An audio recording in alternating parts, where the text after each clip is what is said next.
El libro de Urantia.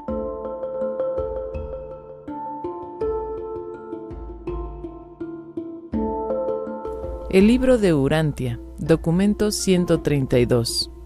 La estadía en Roma. Puesto que Gonod era portador de los saludos de los príncipes de la India para el gobernador romano Tiberio, los dos hindúes y Jesús comparecieron ante éste el tercer día de su llegada a Roma. El malhumorado emperador estaba excepcionalmente alegre ese día y conversó largo rato con los tres.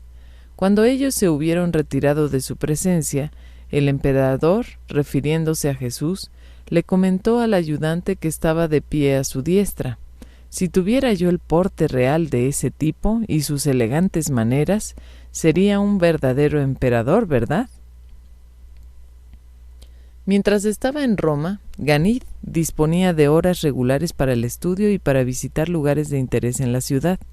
Su padre tenía muchos negocios que hacer y, deseando que su hijo madurara y creciera con la capacidad para sucederle dignamente en el manejo de sus vastos intereses comerciales, pensó que había llegado el momento de presentar al muchacho en el mundo de los negocios. Había en Roma muchos ciudadanos de la India, y frecuentemente uno de los propios empleados de Gonod le acompañaba en calidad de intérprete, de manera que Jesús contaba a veces con días enteros libres. Esto le permitió llegar a conocer bien esta ciudad de 2 millones de habitantes. Se le encontraba con frecuencia en el foro, el centro de la vida política, legal y comercial. A menudo subía al Capitolio y allí ponderaba sobre la esclavitud de ignorancia en que estaban sumidos los romanos, mientras contemplaba el magnífico templo dedicado a Júpiter, Juno y Minerva. También pasaba mucho tiempo en la colina Palatina, asiento de la residencia del emperador, el templo de Apolo y las bibliotecas griega y latina.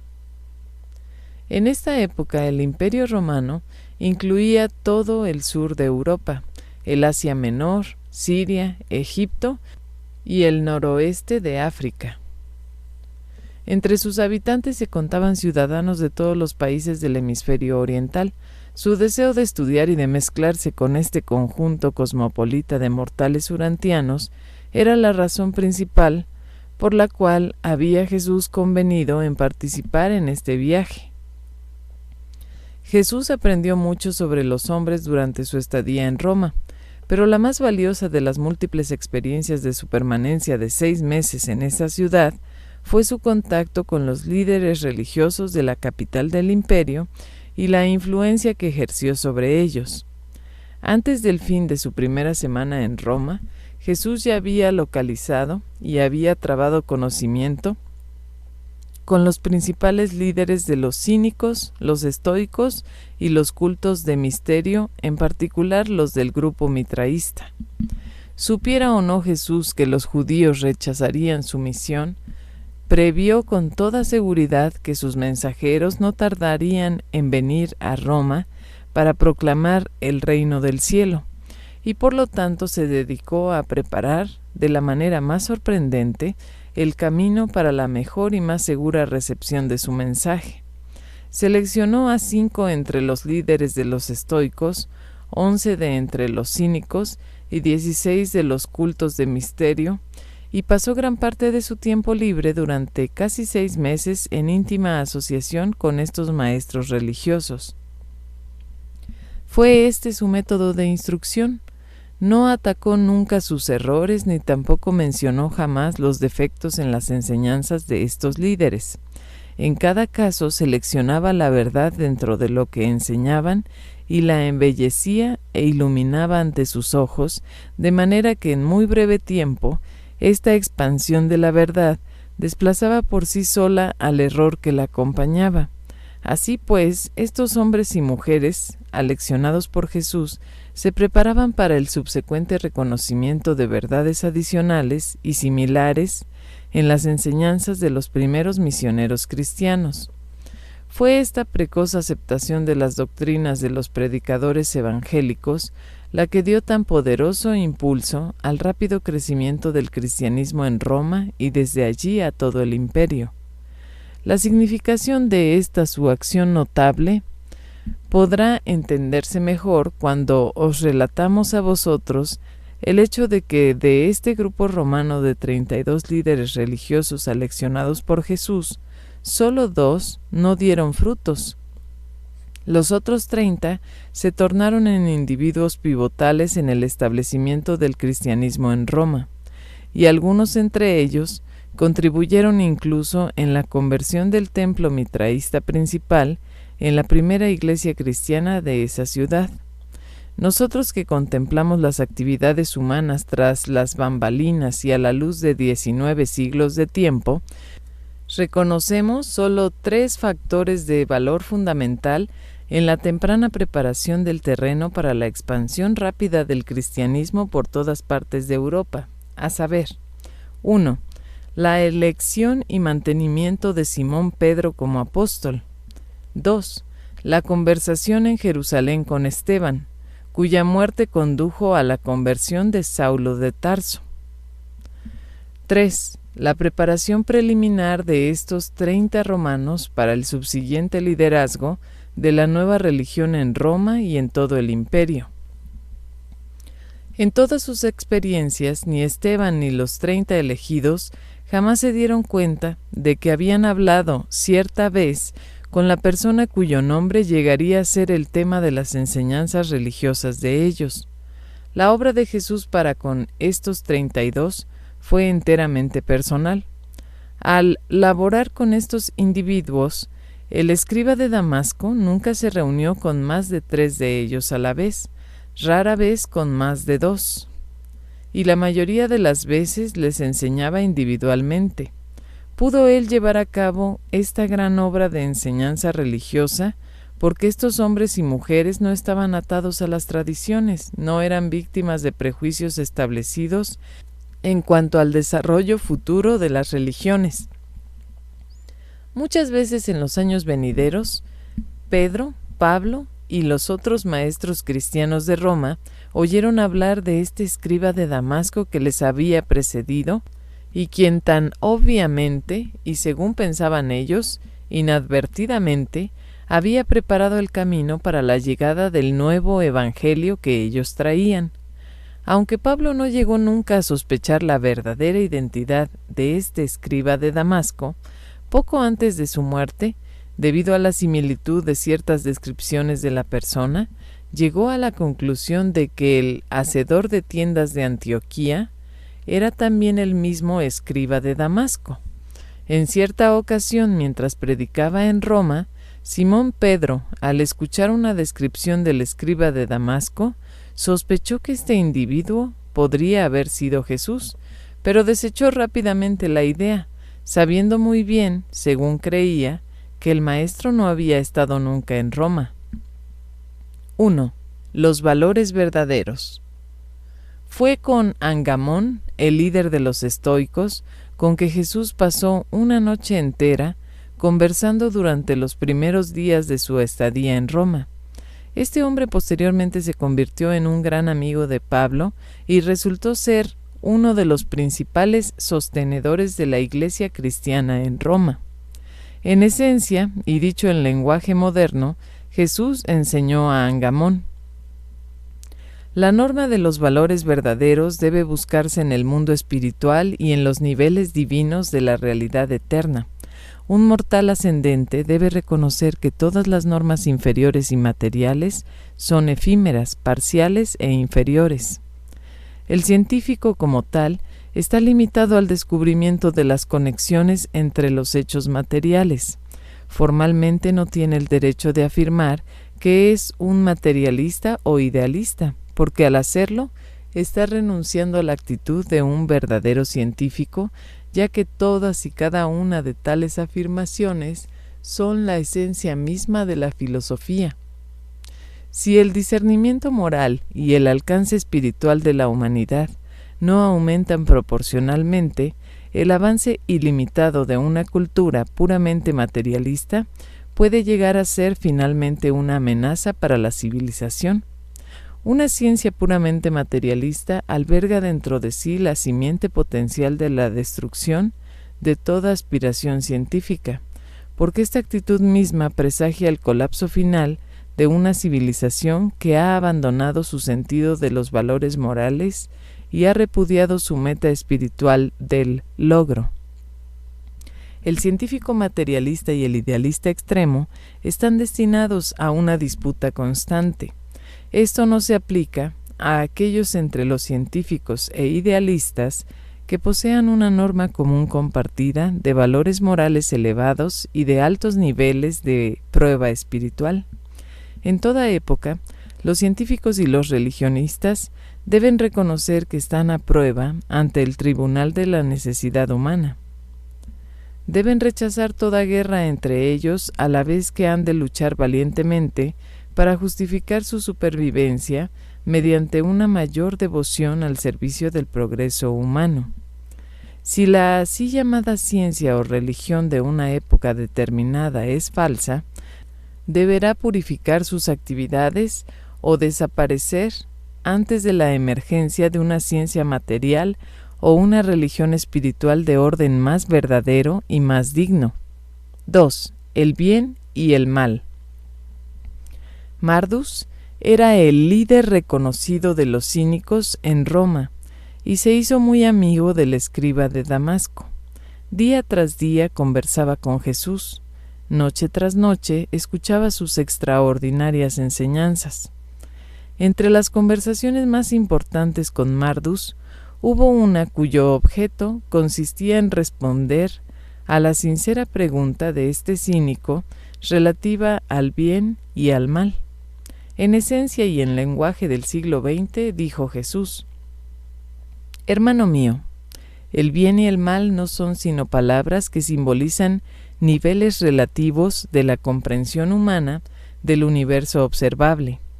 Si eres éticamente holgazán y socialmente indiferente, puedes tomar como tu norma del bien las costumbres sociales corrientes.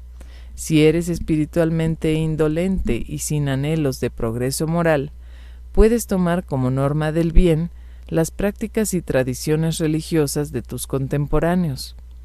Pero el alma que sobrevive más allá del tiempo y que emerge en la eternidad debe hacer una elección viviente y personal entre el bien y el mal, tal como están definidos por los verdaderos valores de las normas espirituales establecidas por el Espíritu Divino que el Padre Celestial ha enviado a residir dentro del corazón del hombre.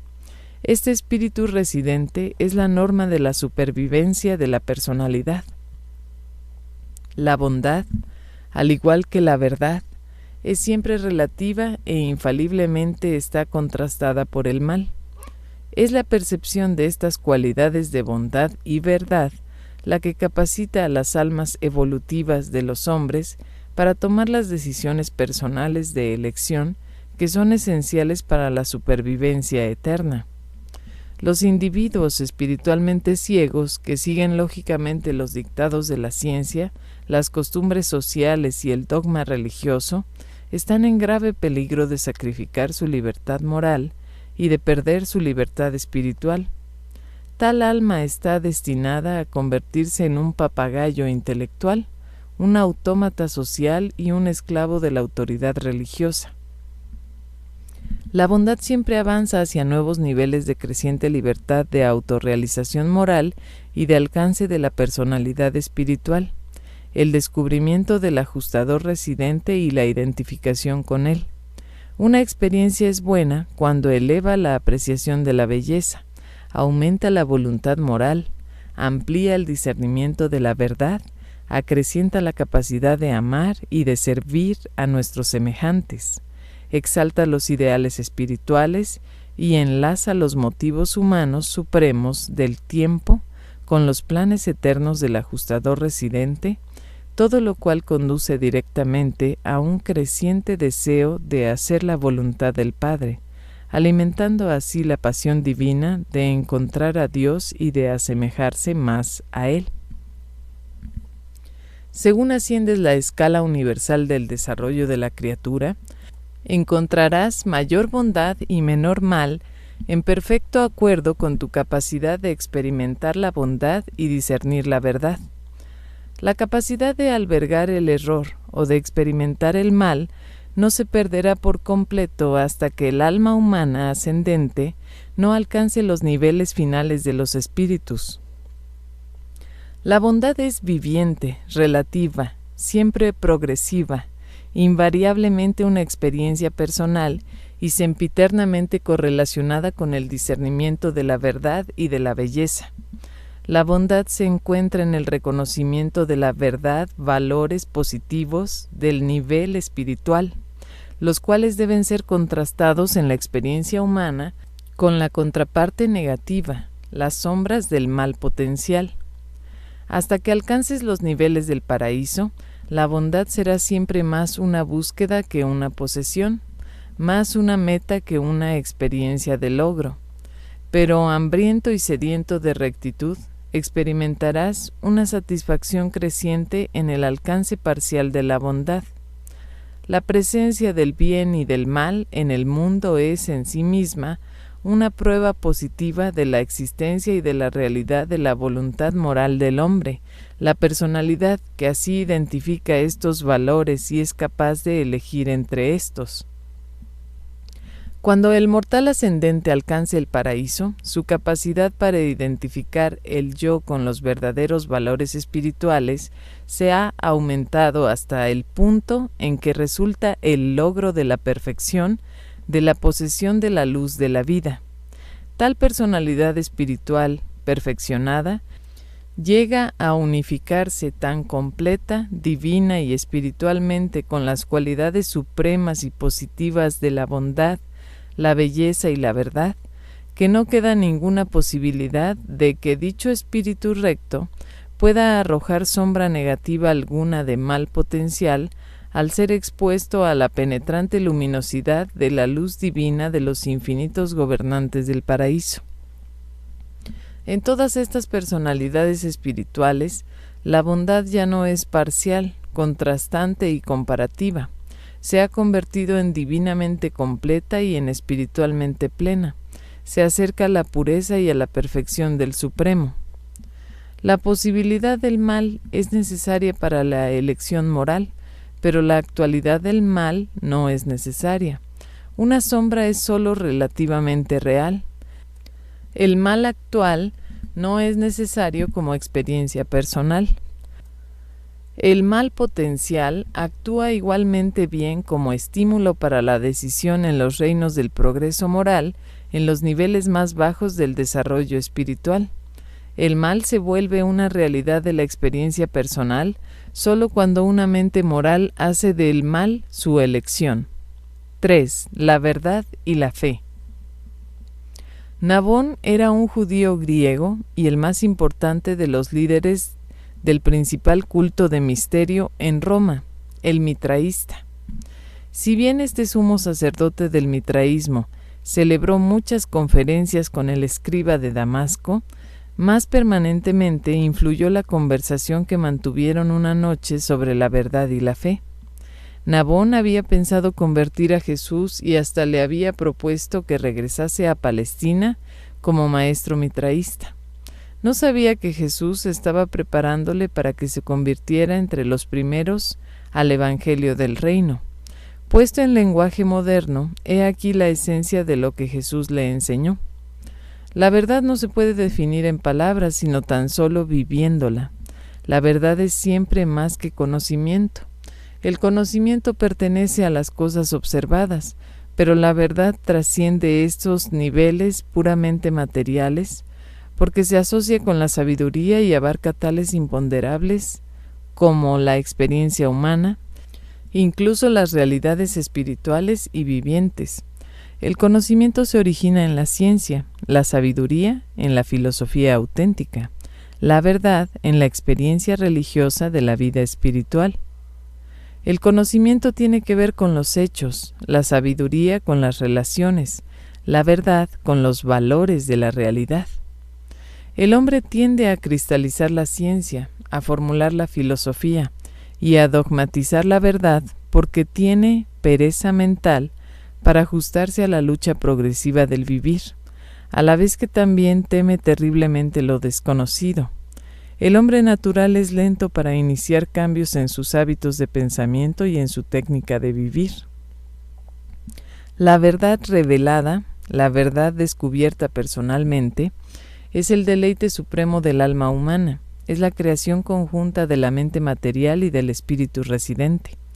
La salvación eterna de esta alma, que discierne la verdad y que es amante de la belleza, está asegurada por el hambre y sed de bondad que conducen a este mortal a desarrollar una singularidad de propósito dedicada a hacer la voluntad del Padre, a encontrar a Dios y a asemejarse a Él. Nunca hay conflicto entre el verdadero conocimiento y la verdad. Puede haber conflictos entre el conocimiento y las creencias humanas, creencias coloreadas por el prejuicio, distorsionadas por el temor y dominadas por el miedo de enfrentarse con nuevos hechos, producidos por el descubrimiento material o el progreso espiritual. Pero la verdad no puede convertirse nunca en una posesión del hombre sin el ejercicio de la fe. Esto es cierto porque los pensamientos, la sabiduría, la ética, los ideales del hombre no se elevarán nunca más allá de su fe, de su esperanza sublime. Y toda esta fe verdadera está predicada en la reflexión profunda, la autocrítica sincera y una conciencia moral intransigente. La fe es la inspiración de la imaginación creadora espiritualizada.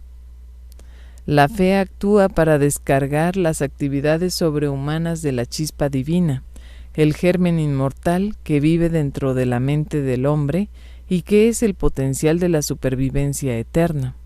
Las plantas y los animales sobreviven en el tiempo mediante la técnica de pasar partículas idénticas de sí mismos de una generación a otra. El alma humana, la personalidad, sobrevive a la muerte por asociación de identidad con esta chispa de divinidad residente, que es inmortal y que funciona para perpetuar la personalidad humana en un nivel continuo y más elevado de existencia progresiva en el universo. La simiente oculta del alma humana es un espíritu inmortal. La segunda generación del alma es la primera de una sucesión de manifestaciones de la personalidad de existencias espirituales y cada vez más avanzadas que terminan tan solo cuando esta entidad divina alcanza la fuente de su existencia, el origen personal de toda existencia, Dios, el Padre Universal. La vida humana continúa, sobrevive, porque tiene una función universal, la tarea de encontrar a Dios. El alma del hombre activada por la fe no puede menos que alcanzar esta meta de su destino, y una vez que ha logrado esa meta divina, no puede tener fin porque ha llegado a ser como Dios, eterna. La evolución espiritual es una experiencia de la elección creciente y voluntaria de la voluntad asistida por una disminución igual y progresiva de la posibilidad del mal. Con el logro de la finalidad de elección de la bondad y de una plena capacidad para la apreciación de la verdad, surge a la existencia una perfección de la belleza y de la santidad, cuya rectitud inhibe eternamente la posibilidad de que surja aún el concepto del mal potencial. Un alma conocedora de Dios como ésta no arroja ninguna sombra de mal dudoso cuando funciona en tan alto nivel espiritual de bondad divina. La presencia del espíritu del paraíso en la mente del hombre constituye la promesa de revelación y la garantía de fe de una existencia eterna de progresión divina para todas las almas que tratan de alcanzar identidad con este fragmento espiritual inmortal y residente del Padre Universal. El progreso en el universo se caracteriza por la creciente libertad de la personalidad, porque se relaciona con el logro progresivo de niveles cada vez más altos de autocomprensión y de consecuente moderación voluntaria. El alcanzar la perfección de la moderación espiritual equivale a la consumación de la libertad universal y de la libertad personal.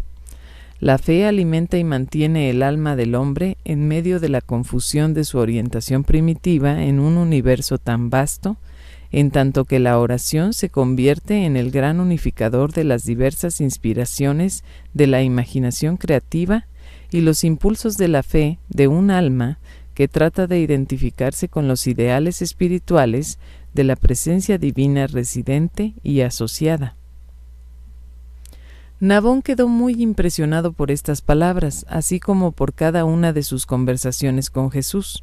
Estas verdades ardían para siempre dentro de su corazón, y él fue de gran ayuda cuando en el futuro llegaron los predicadores del Evangelio de Jesús. 4. El ministerio personal. Jesús no dedicó la totalidad de su tiempo libre mientras estaba en Roma a la tarea de preparar a hombres y mujeres para que se convirtieran en futuros discípulos del reino venidero.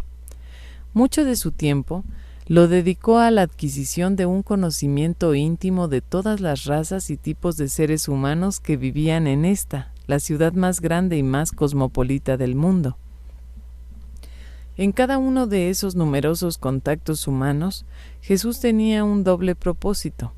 Deseaba conocer las reacciones de ellos a la vida que vivían en la carne y también tenía en mente decir o hacer algo que pudiera enriquecer la vida de ellos, que la hiciera más digna de ser vivida.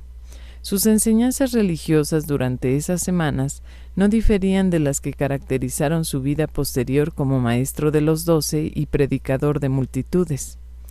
La tesis de su mensaje era siempre la realidad del amor del Padre Celestial y la verdad de su misericordia.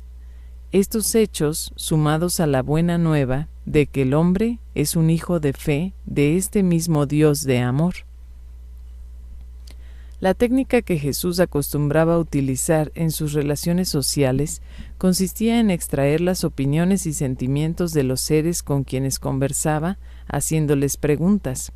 Usualmente la conversación empezaba con Jesús haciendo las preguntas y terminaba con los interlocutores haciéndole preguntas a Jesús. Era igualmente hábil en la enseñanza, haciendo preguntas él o contestándolas. Como regla, a los que enseñaba más, menos decía.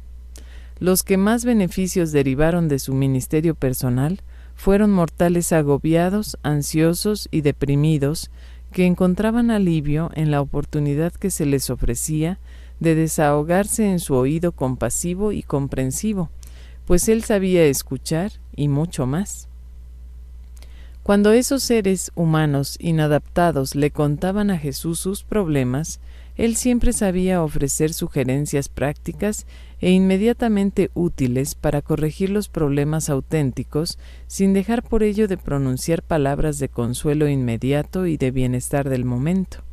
E invariablemente les hablaba a estos mortales afligidos sobre el amor de Dios y de varias y distintas maneras les transmitía el mensaje de que ellos eran los hijos de este Padre amoroso en el cielo. Así, Jesús, durante su estadía en Roma, entró personalmente en contacto afectivo y edificante con unos 500 mortales del reino. De este modo obtuvo un conocimiento de las diferentes razas de la humanidad que jamás hubiera podido adquirir ni en Jerusalén ni tampoco en Alejandría. Siempre consideró que esos 6 meses fueron los períodos más ricos e informativos de su vida terrenal. Como era de esperarse, un hombre tan versátil y acometedor no podía actuar así durante 6 meses en la metrópolis del mundo sin ser abordado por numerosas personas que deseaban obtener sus servicios en relación con algún negocio o, más a menudo, para un proyecto de enseñanza, reforma social o movimiento religioso. Recibió más de una docena de tales ofrecimientos, y él se valió de cada uno de estos como una oportunidad para impartir alguna enseñanza de ennoblecimiento espiritual, con palabras bien escogidas o mediante un servicio complaciente. Amaba Jesús hacer algo útil, aun cosas pequeñas, para toda clase de gente. Sostuvo una conversación sobre política y asuntos de Estado con un senador romano. Y este único encuentro con Jesús tanto le impresionó a este legislador que él pasó el resto de su vida tratando en vano de convencer a sus colegas que cambiaran el curso de la política reinante a partir de la idea de un gobierno que mantenía y alimentaba al pueblo, a la de un pueblo que mantuviera al gobierno. Jesús pasó una noche conversando con un rico amo de esclavos. Le habló del hombre como hijo de Dios, y al día siguiente este hombre, Claudio, otorgó la libertad a 117 esclavos. Cenó con un médico griego. Les recordó que sus pacientes tenían mente y alma, además de cuerpo, y de allí en adelante este médico capaz intentó un ministerio más amplio para con sus pacientes. Conversaba con toda suerte de personas, de todos los ambientes y profesiones. El único lugar que no visitó en Roma fueron los baños públicos. Rehusó acompañar a sus amigos a los baños debido a la promiscuidad sexual que allí prevalecía. Caminando con un soldado romano junto al Tíber, le dijo: «Sé valiente de corazón así como de brazo, atrévete a hacer justicia y ten la entereza de ser misericordioso. Obliga a tu naturaleza inferior a que obedezca a tu naturaleza superior, del mismo modo que tú obedeces a tus superiores. Reverencia la bondad y exalta la verdad. Elige la belleza en lugar de la fealdad. Ama a tus semejantes y acércate a Dios con todo tu corazón, porque Dios es tu Padre en el cielo». Al orador del foro le dijo: «Tu elocuencia es agradable, tu lógica es admirable, el sonido de tu voz es grato, pero tus enseñanzas no reflejan la verdad. Si pudieras disfrutar la satisfacción inspiradora de conocer que Dios es tu Padre espiritual, tal vez podrías emplear tu capacidad de orador para liberar a tus semejantes del yugo de las tinieblas y de la esclavitud de la ignorancia». Fue aquel Marcos que oyó a Pedro predicar en Roma y que luego fue su sucesor.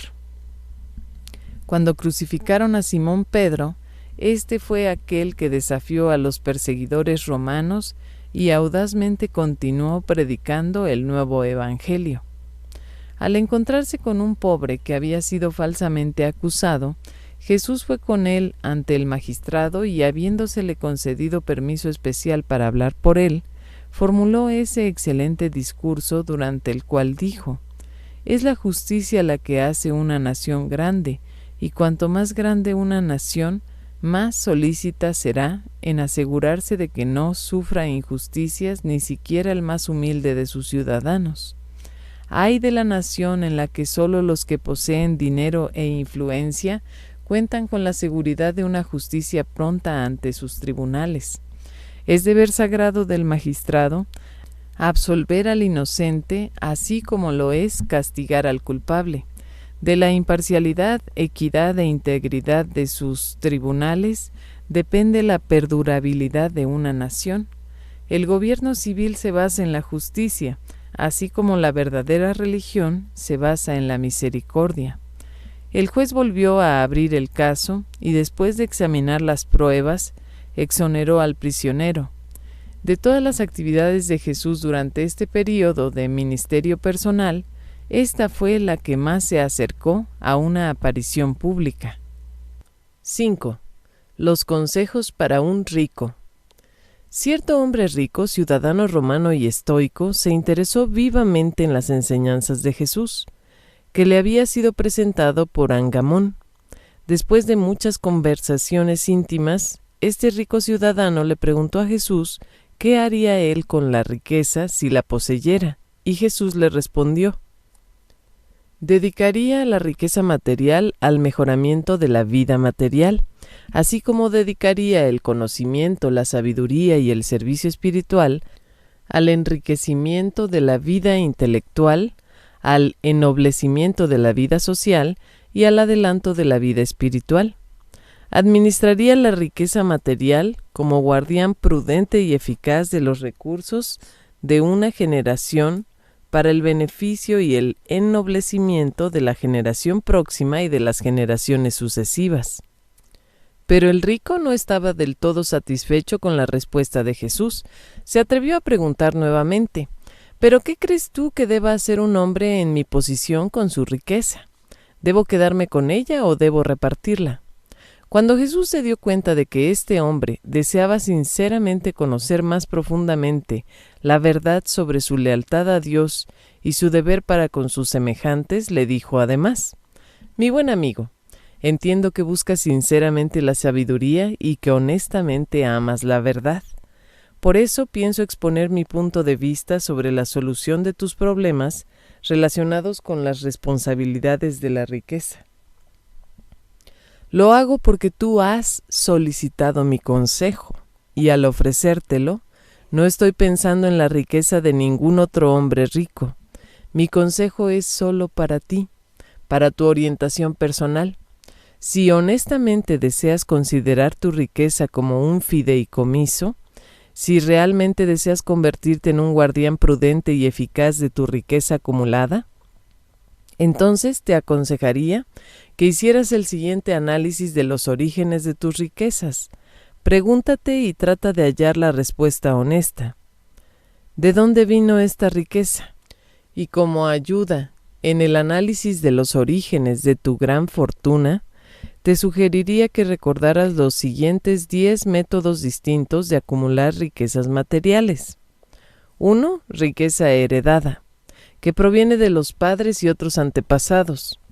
2. Riqueza descubierta, que proviene de los recursos no cultivados de la madre tierra.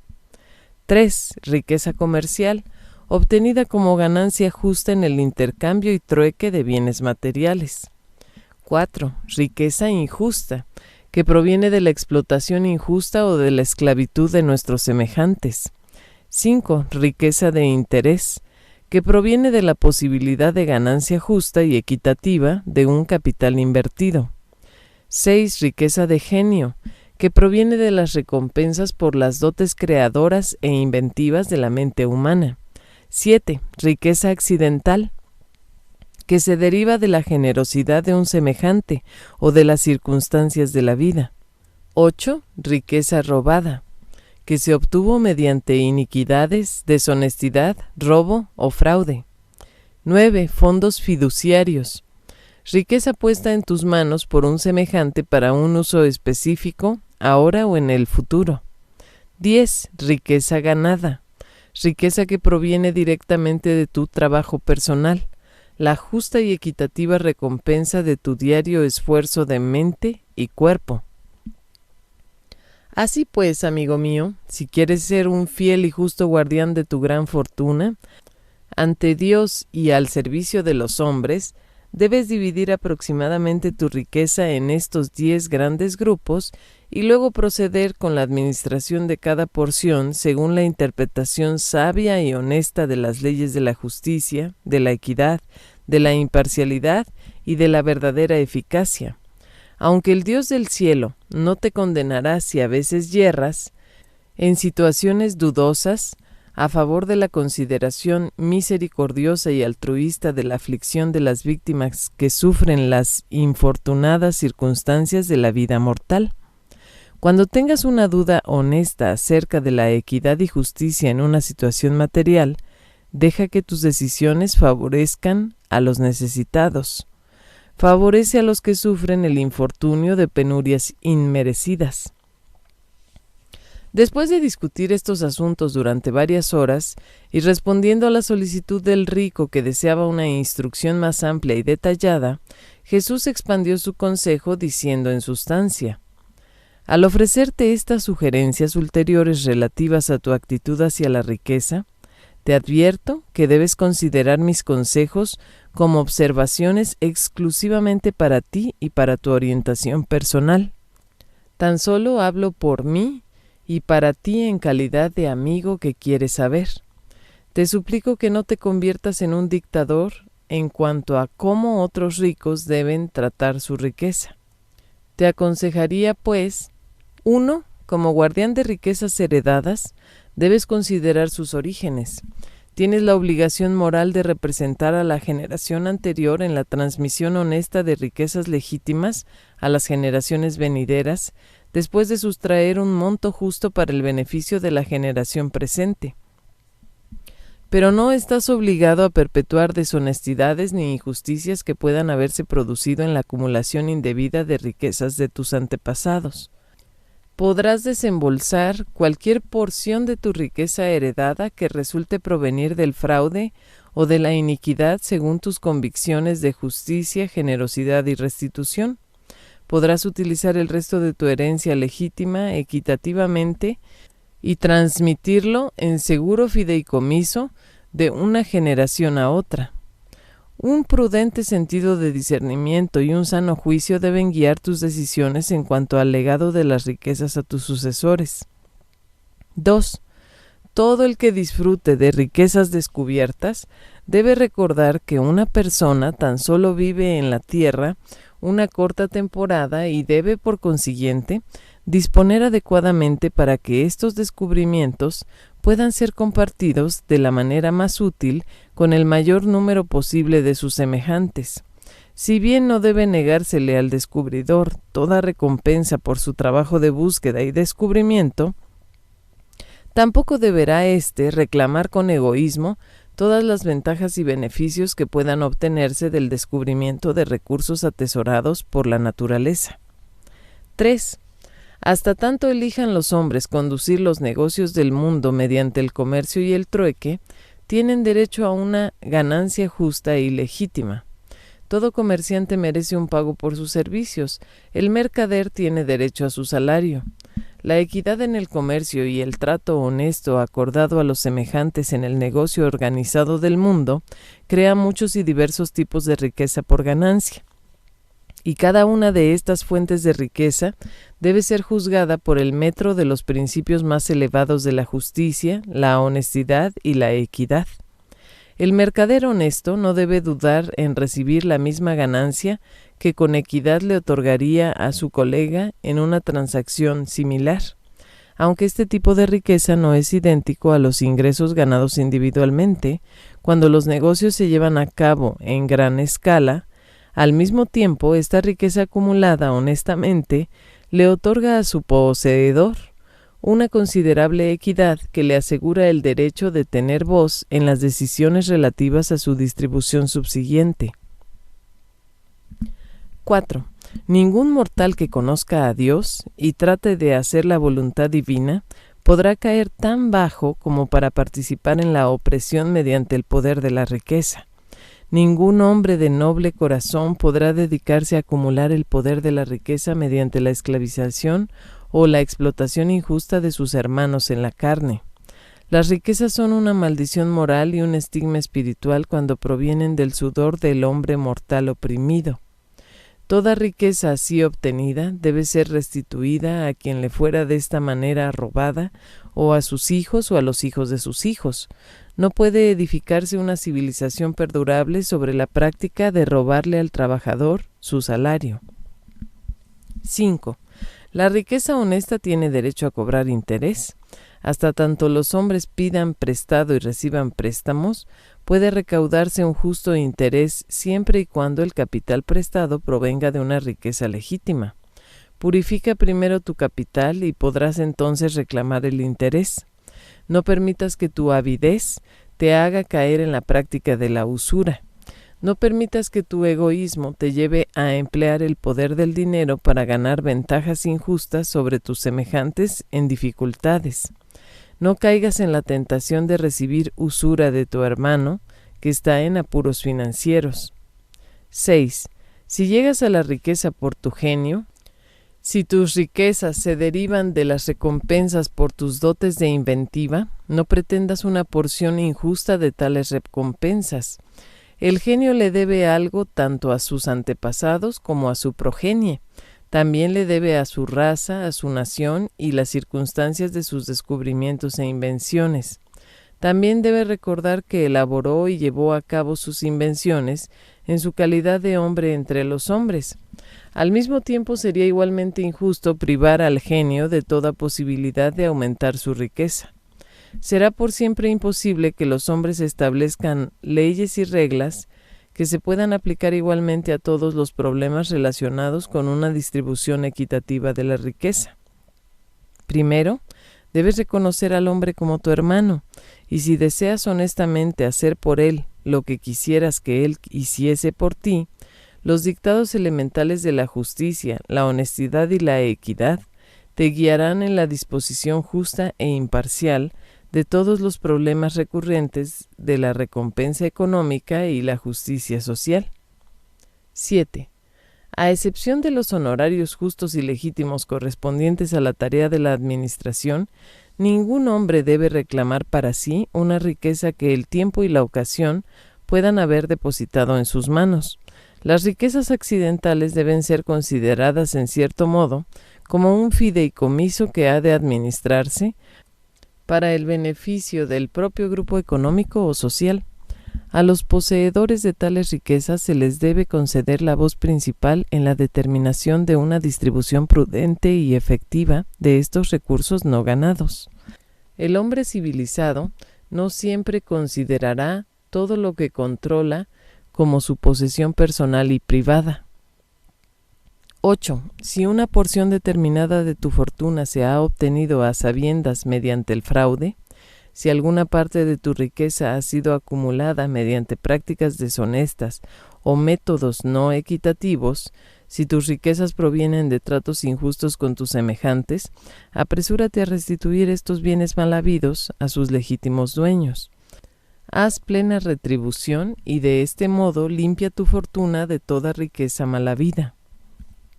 9. La administración de la riqueza de una persona para el beneficio de otras es una responsabilidad solemne y sagrada. No comprometas ni pongas en peligro ese fideicomiso. Toma para ti de un fideicomiso tan solo lo que permitiría cada hombre honesto. 10. Esa parte de tu fortuna que corresponda a lo que ganaste con tus propios esfuerzos mentales y físicos, si has hecho tu trabajo en justicia y equidad, es verdaderamente tuya. Ningún hombre podrá negarte el derecho de conservar y usar esa porción de tu riqueza, siempre y cuando el ejercicio de este derecho no perjudique en modo alguno a tus semejantes. Cuando Jesús hubo terminado su discurso, este romano rico se levantó de su silla y al darle las buenas noches le hizo esta promesa: Mi buen amigo, percibo que eres hombre de gran sabiduría y bondad, y mañana mismo comenzaré a administrar mis bienes de acuerdo con tu consejo. 6. El ministerio social. Aquí en Roma fue donde también ocurrió ese conmovedor evento en el cual el creador de un universo pasó varias horas en devolver un niño perdido a su ansiosa madre. Este niño se había alejado de su casa y Jesús lo encontró llorando desconsoladamente. Él y Ganid iban camino a las bibliotecas, pero se ocuparon de llevar al niño a su casa. Ganid nunca olvidó el comentario de Jesús: ¿Sabes, Ganid, que la mayoría de los seres humanos son como este niño perdido? Lloran de temor y sufren de pena la mayor parte del tiempo, sin ver que en verdad no están sino a corta distancia de la seguridad y del salvamento, así como este niño estaba en realidad muy cerca de su casa. Los que conocen el camino de la verdad y disfrutan la seguridad de conocer a Dios, deberían considerar que es un privilegio para ellos y no un deber ofrecer orientación a sus semejantes en sus esfuerzos por encontrar las satisfacciones de la vida. ¿Acaso no fue para nosotros una satisfacción sublime ayudar a este niño a volver donde su madre? Del mismo modo, los que conducen a los hombres a Dios experimentan la satisfacción suprema del servicio humano. A partir de ese momento y por el resto de su vida, Ganid estuvo siempre atento por si se perdía un niño, para devolverlo a su hogar. Había una viuda con 5 hijos cuyo marido había muerto accidentalmente. Jesús le contó a Ganid cómo había perdido a su padre en un accidente, y muchas veces fueron ambos a llevar consuelo a esta madre y a sus hijos, mientras que Ganid le pidió dinero a su padre para proveerles alimento y ropa. No cesaron en sus esfuerzos hasta conseguir trabajo para el hijo mayor para que de este modo pudiera ayudar a mantener a la familia. Esa noche, al escuchar Gonod la crónica de estas experiencias, le dijo a Jesús, de muy buen talante: Me propongo hacer de mi hijo un erudito o un hombre de negocios, y vienes tú y lo conviertes en filósofo y filántropo. Y Jesús, sonriendo, replicó: quizás consigamos las 4 cosas. Así tendrá pues una satisfacción cuádruple en la vida, porque cuando su oído reconozca la melodía humana, podrá apreciar 4 tonos en vez de 1. Y Gounod le respondió: me doy cuenta de que eres realmente un filósofo. Debes escribir un libro para las generaciones futuras. Jesús le replicó: no un libro. Mi misión es vivir una vida en esta generación y para todas las generaciones. ¿Yo? Pero interrumpió diciéndole a Ganid: hijo mío, es hora de ir a dormir. 7. Los viajes fuera de Roma. Jesús, Gounod y Ganid hicieron 5 viajes desde Roma para visitar varios puntos de interés en los alrededores cercanos y lejanos. Durante su visita a los lagos del norte de Italia, Jesús tuvo con Ganid esa larga conversación sobre la imposibilidad de enseñarle a un hombre acerca de Dios si ese hombre no desea conocer a Dios. Se habían encontrado por casualidad con un pagano irreflexivo camino a los lagos, y Ganid se sorprendió de que Jesús no siguiera su práctica usual de entablar con este hombre una conversación que condujera naturalmente a la discusión de asuntos espirituales. Al preguntarle Ganid a su maestro por qué mostraba tan poco interés en este pagano, Jesús respondió: Ganid, este hombre no estaba sediento de verdad, no estaba insatisfecho consigo mismo, no estaba presto a pedir ayuda, los ojos de su mente no estaban abiertos para recibir luz para el alma. Ese hombre no estaba maduro para la cosecha de la salvación. Hay que darle más tiempo para que las pruebas y dificultades de la vida lo preparen para recibir la sabiduría y un conocimiento superior.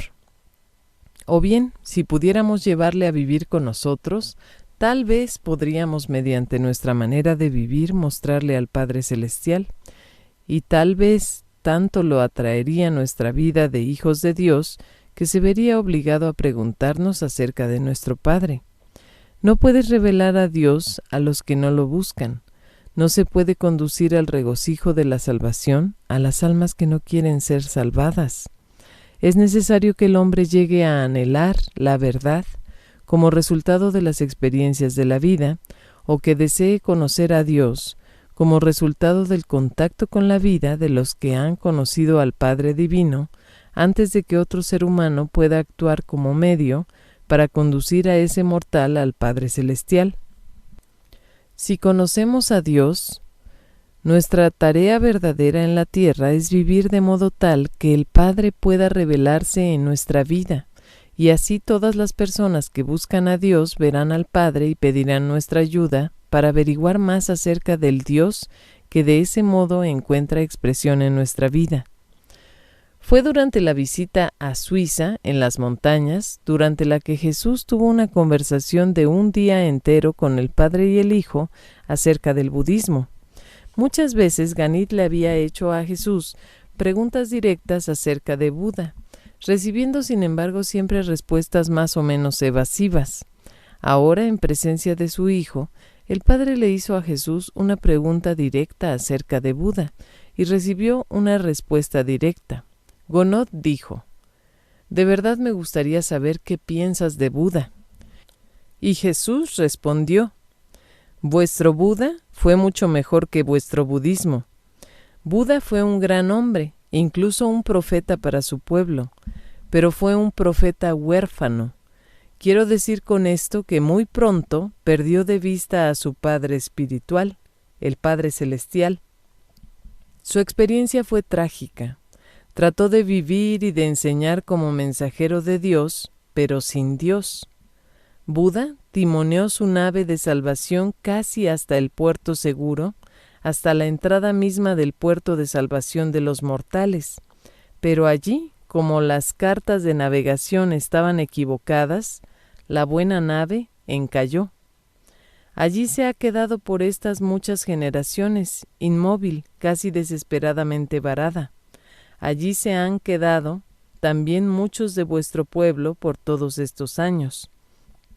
Viven a muy corta distancia de las seguras aguas del descanso, pero se niegan a entrar porque a la noble nave del buen Buda le ocurrió el percance de vararse precisamente a la entrada del puerto. Los pueblos budistas no entrarán jamás al puerto si no abandonan la nave filosófica de su profeta y se aferran a su noble espíritu. Si vuestro pueblo hubiese permanecido fiel al espíritu de Buda, ya habría entrado hace mucho al puerto de la tranquilidad espiritual, del descanso del alma y de la seguridad de la salvación.